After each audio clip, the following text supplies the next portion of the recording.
La copa se rompió antes de que tocara el suelo. Fue como si el cristal hubiera decidido rendirse en el aire.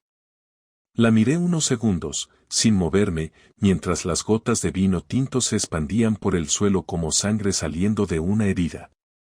No fue un accidente. La había lanzado yo. Contra la pared. Contra el puto aire. Contra todo. ¿Qué coño te pasa, Javi? Gritó Laura desde la cocina, sin molestarse en salir.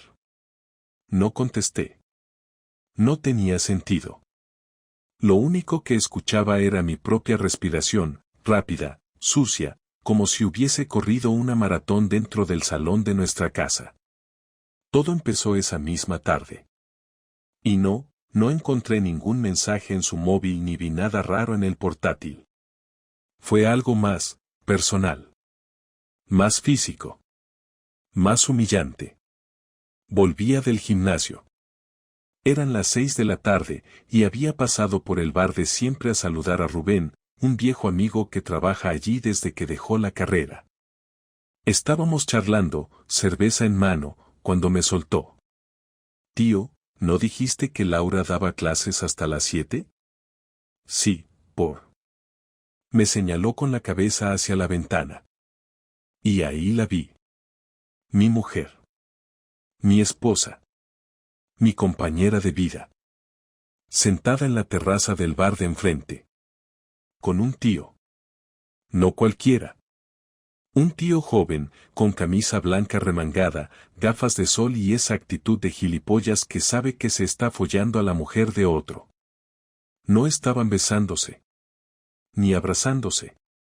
Pero la forma en que ella se reía, como le tocaba el brazo al hablar, como él le acariciaba el pelo como si fuera lo más normal del mundo. Era suficiente. Nadie hace eso con una compañera de trabajo. Ni con una amiga. Y Laura. Laura no se reía así conmigo desde hacía años. Rubén me miró, incómodo. No dijo nada más. No hacía falta. Salí del bar sin despedirme. Caminé hasta casa con la cabeza llena de imágenes, de sonidos que ni siquiera habían ocurrido. Me imaginaba sus manos desabrochándole la blusa, ella susurrándole al oído, riéndose de mí, diciendo que yo nunca sospecharía nada. Y ahora estaba ahí, parado frente a la pared manchada de vino, con cristales rotos a mis pies, mientras Laura seguía en la cocina como si no pasara nada. Ese fue el momento en que supe que algo en mí se había roto también. No era solo la copa. No era solo el cristal. Era todo. Y lo peor de todo es que esa noche aún no había terminado. Esa noche no dormí. Ni siquiera lo intenté. Me quedé sentado en el sofá con los codos sobre las rodillas y la cara hundida en las manos mientras escuchaba a Laura caminar por la casa, ducharse, secarse el pelo, revisar el cajón de los medicamentos, hablar por teléfono en voz baja desde el pasillo. Fingía que todo era normal, pero yo ya no lo sentía así. Había un antes y un después de esa imagen en la terraza. Había algo en su cara mientras hablaba con él, una expresión que hacía años no veía. No era una sonrisa cualquiera, era comodidad, confianza, algo íntimo. Estaba claro que no era una conversación inocente entre colegas de trabajo. Me había mentido, y no solo con palabras, sino con todo lo que había fingido durante semanas, tal vez meses. No podía entender cómo había sido tan idiota. Al día siguiente me levanté antes que ella, desayuné solo y me fui sin decir nada. Fui directo al trabajo pero no hice nada en todo el día. Me senté frente al ordenador, abrí algunos documentos que no leí y miré por la ventana durante horas. En un momento abrí el calendario del móvil y empecé a revisar los últimos meses, buscando cualquier cosa rara. Empecé a anotar horarios, días, excusas. Noté que cada miércoles Laura decía tener una reunión en la academia. Lo decía como quien informa que va a hacer la compra, sin importancia, sin interés, sin dar opción a preguntas. Y lo curioso era que los miércoles por la noche llegaba siempre tarde, pero tranquila, sin signos de cansancio, sin quejas. No traía papeles, ni cuadernos, ni una sola señal de que hubiera estado corrigiendo exámenes o explicando condicionales. Ese detalle, tan pequeño, empezó a parecerme enorme. Esa noche, cuando regresó, la observé de cerca por primera vez. No le dije nada, pero la vi. Llevaba un vestido negro que no era nuevo pero que hacía meses no se ponía. Estaba peinada con esmero, y aunque no iba maquillada como para una fiesta, sí llevaba ese toque de labial y rímel que solo usaba cuando quería sentirse especial. Entró en la cocina, abrió el frigorífico, sacó una botella de vino blanco y dijo, como si todo fuera normal, ¿te sirvo una copa o vas a seguir enfadado por lo de ayer? No respondí. Me limité a mirarla sin ninguna expresión. Ella sirvió su copa, se encogió de hombros y se fue al salón como si mi silencio fuera solo una rabieta más. El viernes por la mañana decidí no ir a trabajar. Le dije al jefe que tenía un tema personal urgente.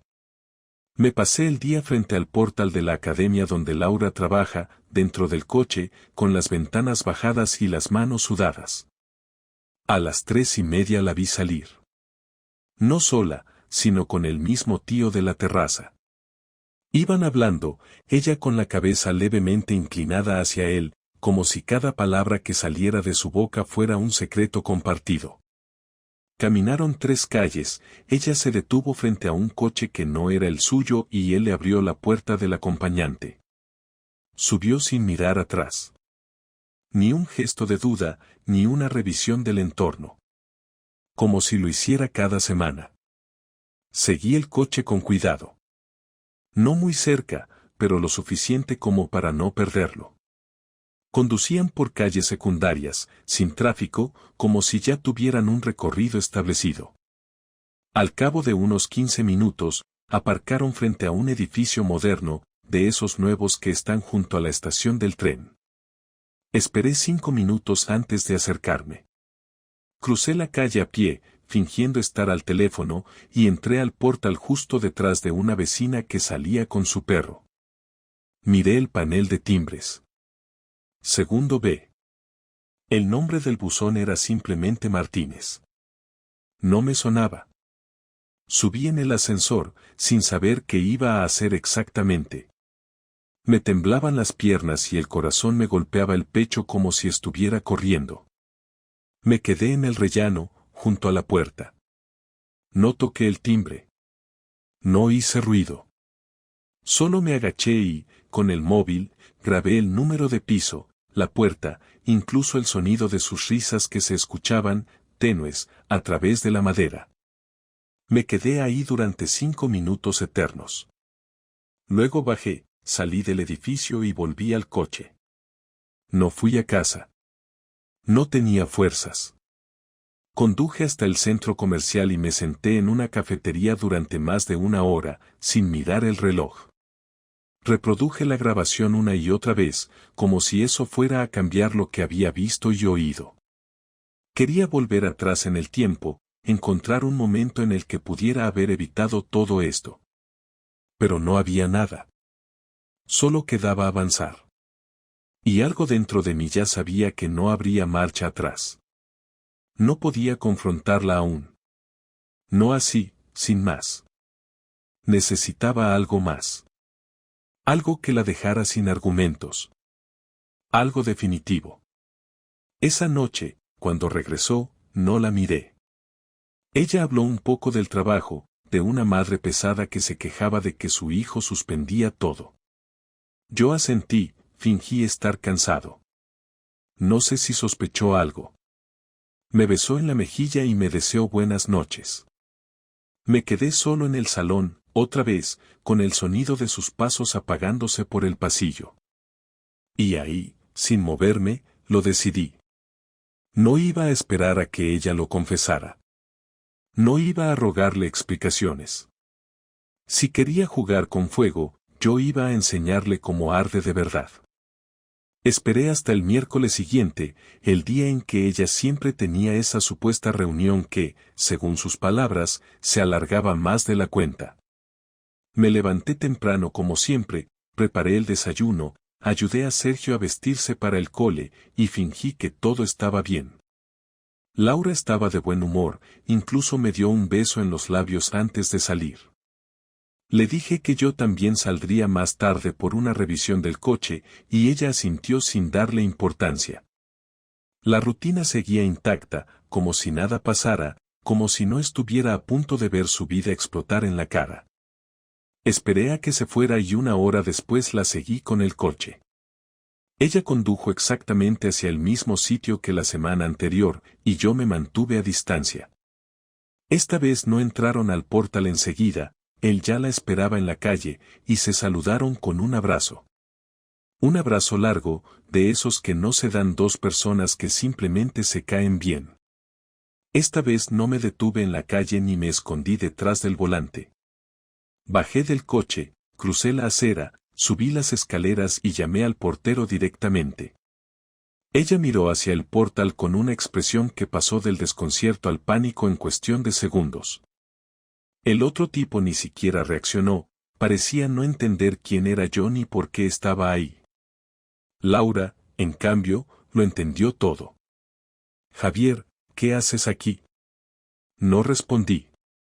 Los miré a los dos, sin moverme. Entonces repetí su pregunta con el tono más plano que pude. ¿Qué hago aquí? Buena pregunta. ¿Qué haces tú aquí? Ella se apartó del chico, retrocedió un paso, y en ese movimiento se traicionó más que en todo lo demás. No había ni una sola palabra que pudiera arreglar eso. Ni una. No es lo que parece, empezó, tartamudeando, sin mirarme a los ojos. ¿Y qué parece, Laura? A ver, explícame. Estoy dispuesto a escuchar, dije sin gritar, pero con una claridad que hizo que el tipo diera un paso hacia atrás. Solo íbamos a hablar, es un amigo del trabajo, dijo ella, agarrándose al último hilo que le quedaba, aunque ya estaba tan desgastado que daba lástima. ¿Y desde cuándo los amigos se ven a escondidas en casa de uno? ¿Desde cuándo se abrazan como si el mundo no existiera? ¿Desde cuándo me mientes todos los miércoles? Él intentó intervenir, no sé si para defenderla o para decir alguna estupidez, pero le bastó una mirada mía para decidir que era mejor quedarse callado. No tenía ni idea de con quién se había metido. No soy violento, nunca lo he sido, pero en ese momento habría hecho cualquier cosa por calmar la rabia que me hervía por dentro. Laura levantó la voz, nerviosa, buscando el control de una situación que ya estaba completamente fuera de sus manos. Javier, por favor, no hagas un espectáculo, podemos hablar en casa, esto no es lo que piensas, de verdad. Claro que es lo que pienso. Es exactamente lo que pienso. Y si tuviera dudas, ya me las habéis quitado los dos. Así que os agradezco la claridad. No necesito más. Ella se quedó en silencio. Él también. Los dos ahí, como si fueran adolescentes pillados fumando a escondidas, como si no hubieran destruido 12 años de matrimonio con una sola tarde de traición. Me di la vuelta y me fui sin decir nada más. No volví la cara. No corrí. No dije adiós. Simplemente salí por la puerta como quien abandona algo que ya no tiene arreglo. Cuando llegué a casa, empaqué su ropa. Toda. Cada camiseta, cada vestido, cada zapato. No lo hice con rabia, lo hice con precisión. Metí todo en 2 maletas grandes, las dejé junto a la puerta y cambié la cerradura. No quería verla entrar nunca más como si nada. Quería que cada paso fuera consciente, que sintiera el peso de cada uno. No llamó hasta las 11 de la noche. Lo hizo desde un número desconocido. Yo estaba en la cocina, bebiendo café, sin hambre ni sueño, con la mirada fija en la taza. Javi, por favor, necesito hablar contigo. Aquí no tienes nada que hablar. Tus cosas están fuera. Si mañana siguen ahí, las tiro. Eso es todo. No puedes hacerme esto, no sabes lo que está pasando. Tienes razón, no lo sé, porque lo escondiste. Lo único que sé es que lo tuviste todo, y elegiste algo más. Así que ahora convive con tu elección. Es que las cosas no estaban bien entre nosotros, ¿y tú? No me pongas excusas. Si querías hablar, hablabas. Si querías terminar, terminabas. Pero no. Preferiste hacerlo así, como una cobarde. Silencio. Luego colgó. No lloré. No grité. Solo dejé el teléfono sobre la mesa y subí al cuarto de Sergio. Dormía tranquilo. En paz. Mi única certeza en medio de un día que lo había cambiado todo. Me senté a su lado, le acaricié el pelo y le prometí en voz baja que a él nadie lo iba a traicionar. Nunca.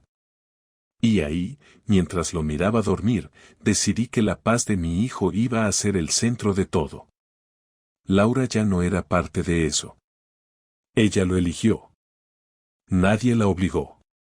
Y ahora le tocaría vivir con las consecuencias. Porque esto no iba a terminar con una discusión. No. Lo que venía después iba a doler. Mucho más. Lo primero que hice fue apagar el teléfono.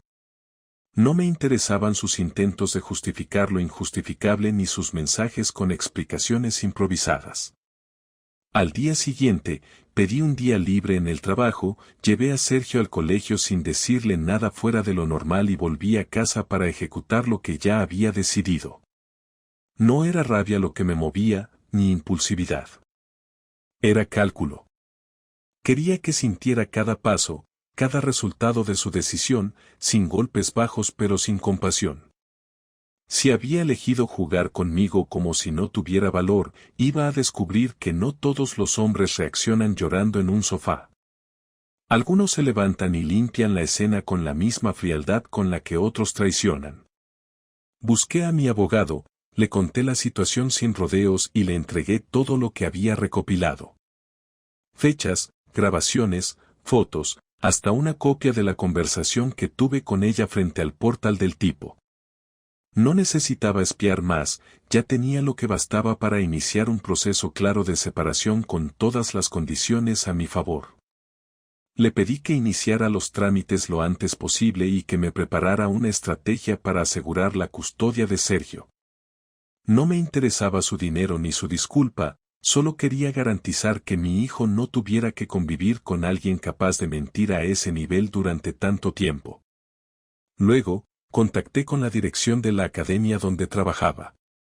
En el correo, muy educadamente, les informé de la relación impropia que Laura mantenía con otro empleado dentro de su horario laboral, incluyendo pruebas fotográficas y una descripción detallada de las ausencias encubiertas como reuniones. No esperé una respuesta inmediata, ni me interesaba si tomaban medidas o no, pero necesitaba que supiera que su reputación profesional también estaba sujeta a sus actos. Nadie debería vivir tranquilo después de dinamitar su vida personal fingiendo normalidad entre alumnos y compañeros. A continuación, llamé a sus padres. No eran cercanos, pero durante años habían mostrado una imagen de familia estructurada, valores tradicionales y discursos moralistas en cada comida de Navidad. Me atendió su madre, a la que le conté en un tono directo y firme lo ocurrido, sin dramatismo. Le dije que no esperaba comprensión ni consuelo, solo que entendieran por qué ya no eran bienvenidos en mi casa y por qué su hija tendría que explicar a su nieto dentro de poco por qué papá y mamá ya no viven juntos. No intentaron defenderla, no preguntaron más de la cuenta. Solo dijeron que hablarían con ella. Les colgué antes de escuchar cualquier intento de matizar lo evidente. Esa noche, Laura volvió a la casa. Yo estaba en el salón, con la puerta entreabierta. Entró sin hacer ruido, como si aún tuviera derecho a caminar por ahí como si nada. Vio las maletas en el mismo lugar y al notar que estaban intactas, se giró hacia mí. ¿De verdad vas a hacer esto así? ¿Sin hablar conmigo? No tengo nada que hablar. Ya está todo claro. No es tan simple, Javier. Las cosas no eran perfectas entre nosotros, y tú lo sabes. Siempre tan cerrado, siempre tan frío, como si solo fueras el padre de Sergio, no mi pareja. Si creías que algo fallaba, podías haberlo dicho. Podías haber terminado la relación. Pero decidiste engañar. No una vez, sino durante meses. Elegiste mentir cada día. Así que ahora eliges vivir con eso. No era algo planificado. Simplemente pasó. Claro. Porque encontrarse con el mismo tipo cada semana, a escondidas, en su casa, sin decir nada a nadie, es algo que simplemente pasa. ¿Sabes qué, Laura? Me da igual si lo planeaste o no. Lo hiciste. Y ahora te vas. ¿Y Sergio? ¿Me vas a quitar a mi hijo? Sergio no es un objeto. Es una persona. Y merece estar con alguien que no viva una mentira. Voy a luchar por su custodia completa. Y con lo que tengo, no vas a ganar esa batalla. No puedes hacerme esto, no soy una mala madre. No lo sé, Laura. Solo sé que eres una pésima esposa. Y eso, para mí, ya es suficiente para no querer tenerte cerca. No lloró. No gritó. Bajó la cabeza, agarró las maletas y salió sin decir adiós. Yo cerré la puerta. Esta vez con llave. Durante los días siguientes, mantuve la calma. Seguía con mis rutinas, recogía a Sergio, le ayudaba con los deberes, y no le hablé mal de su madre. No era necesario. Con el tiempo, él vería las cosas por sí solo. No necesitaba manipular a nadie. Solo dar el ejemplo. Laura intentó comunicarse varias veces. Algunos mensajes hablaban de Sergio, otros eran intentos mal disfrazados de reconciliación, pero yo no respondía. Ya no había espacio para segundas partes. La vida no funciona con segundas oportunidades cuando se rompe algo tan fundamental como la confianza. Para ella, todo era reversible. Para mí, no. Una tarde, recibí una llamada de la academia. El director me confirmó que Laura había sido suspendida temporalmente mientras revisaban la información que les envié. No me alegré ni lo celebré. Solo pensé que por fin las cosas empezaban a caer por su propio peso. Era justo. Nada más. Y a veces, lo justo es suficiente para dormir en paz. Pasaron 10 días sin que Laura volviera a cruzar la puerta. Durante ese tiempo, no quise saber nada de su vida, no pregunté dónde estaba, con quién, ni cómo se las arreglaba. Me concentré en Sergio, en mantenerle la rutina lo más intacta posible y en responderle con calma cada vez que preguntaba por su madre. Nunca le mentí, pero tampoco le conté todo. Solo le dije que mamá y papá estaban pasando por un momento difícil y que íbamos a hacer todo lo posible para que él estuviera bien. No insistió mucho, solo asintió con esa resignación que tienen los niños cuando notan que algo es más grande que ellos.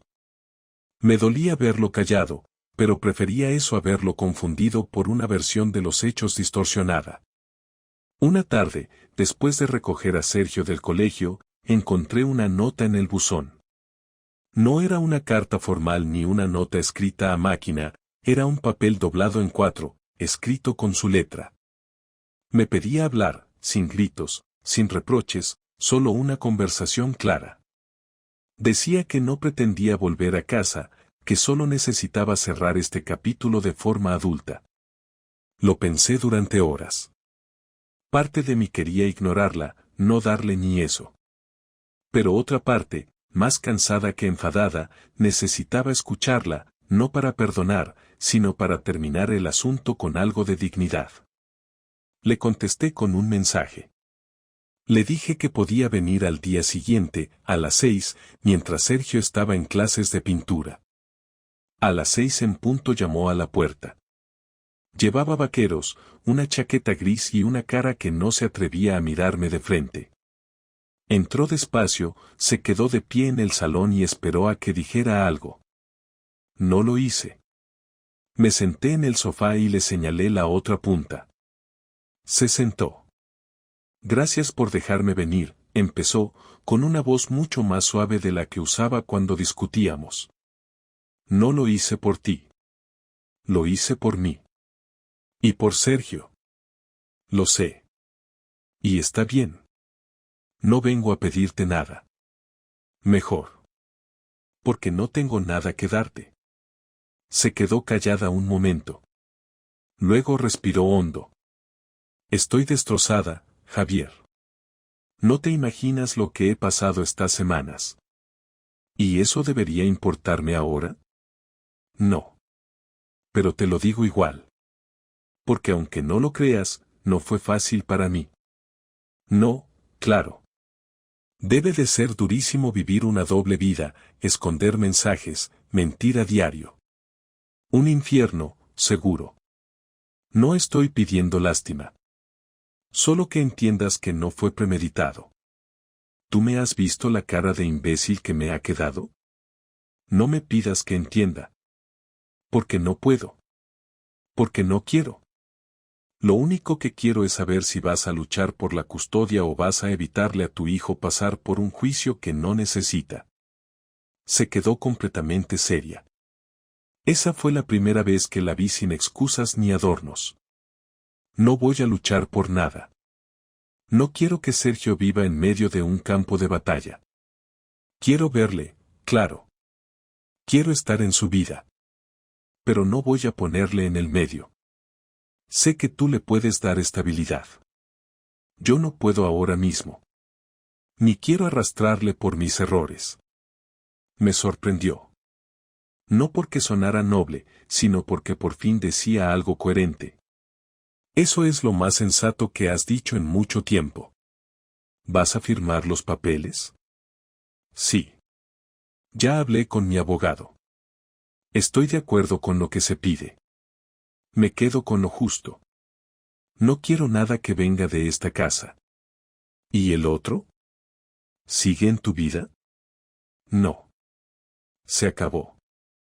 Fue antes de que tú lo supieras. Él no quería una relación. Solo me buscaba para desconectar. Y cuando lo entendí, ya era tarde. Ya te había perdido a ti. Y a mí misma.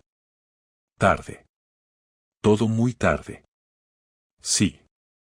Lo sé. Hubo un silencio largo. De esos incómodos que solo se dan entre personas que alguna vez compartieron todo.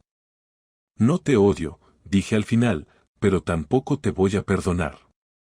No porque quiera hacerte daño, sino porque no puedo confiar en alguien que me mintió a la cara mientras me daba un beso de buenas noches. Lo entiendo. Yo tampoco me perdonaría. Solo quiero que mantengamos esto claro. Nada de escenas. Nada de hablar con Sergio sin avisar. Si quieres verle, lo hablamos. Pero no vas a venir aquí cuando te apetezca. Esta ya no es tu casa. Lo sé. No volveré sin avisar. Y no quiero que pienses que esto fue fácil para mí. No me importa si fue fácil o difícil. Lo hiciste. Punto. Vive con eso. Se levantó despacio. Miró el salón, como si fuera la última vez. No dijo nada más. Caminó hasta la puerta y antes de salir se giró. Gracias por cuidar de Sergio. Es lo único que hicimos bien. No lo hicimos. Lo hice yo. Cerré la puerta antes de que respondiera. No por desprecio, sino porque ya estaba dicho todo lo que tenía que decirse. No me sentí mejor. Ni aliviado. Solo en paz. Y eso ya era mucho. Los días siguientes a su última visita fueron extraños, no por la ausencia de Laura, sino por la tranquilidad que dejó. Era como si el peso de su presencia se hubiera disuelto en el aire, como si el silencio en casa ya no fuera un enemigo sino un descanso. Me di cuenta de que no la extrañaba, ni siquiera en los momentos en los que antes compartíamos rutinas, como preparar la cena o elegir una película un viernes por la noche. Me sorprendió lo rápido que el cuerpo y la mente se adaptaban a la nueva realidad cuando ésta dejaba de doler.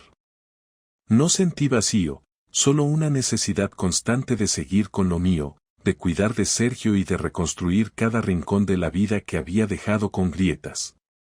Había cosas que me costaban más, como explicarle a mi hijo por qué ahora solo vivía con papá, pero incluso en eso notaba que él también entendía más de lo que decía. No preguntaba tanto como antes, y cuando hablaba de su madre, lo hacía con naturalidad, sin rencor, como si el cerebro de un niño tuviera un mecanismo automático para asimilar lo que no tiene arreglo. A nivel práctico, la separación fue rápida. Los abogados hicieron su parte, firmamos los papeles, y todo quedó por escrito en pocas semanas. Custodia completa para mí, visitas pactadas para ella, sin necesidad de mediadores porque ambos entendíamos que no queríamos guerras, solo distancia. Laura cumplió con lo prometido.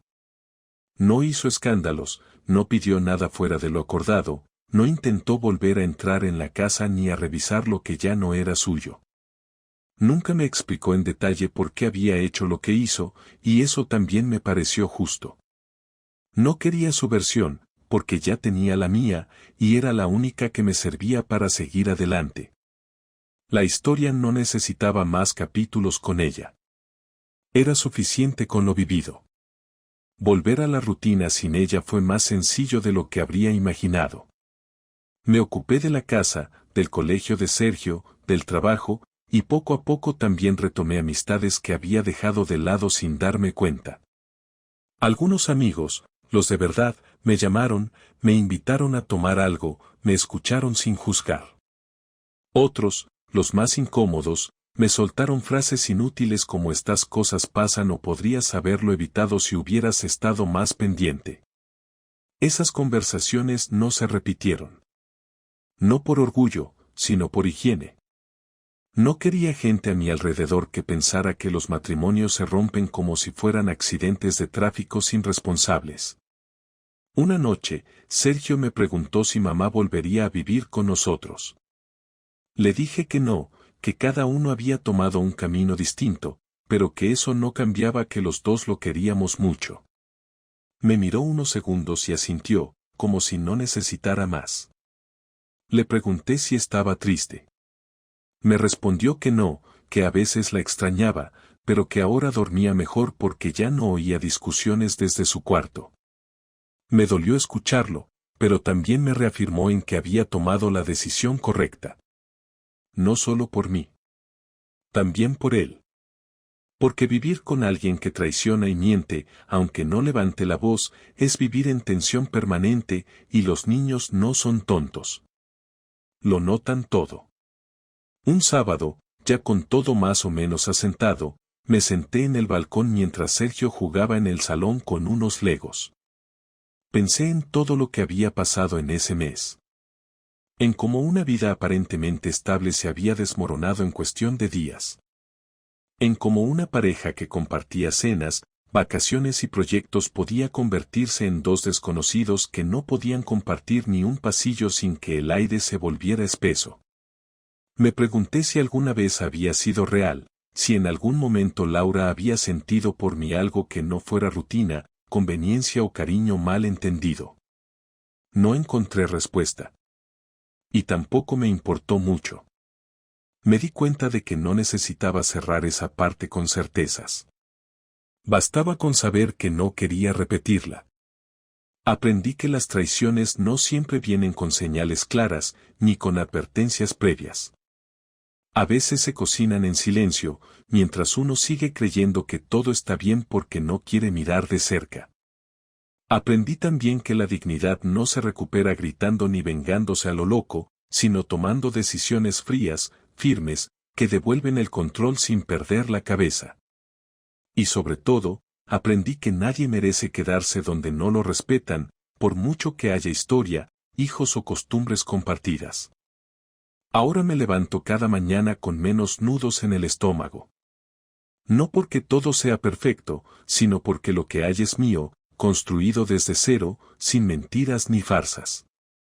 Sergio y yo funcionamos como un equipo.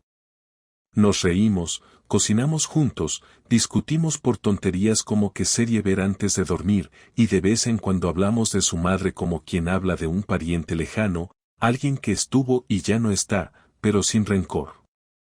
Y aunque no lo diga en voz alta, sé que algún día él sabrá que su padre no se quedó quieto ni agachó la cabeza cuando todo se vino abajo.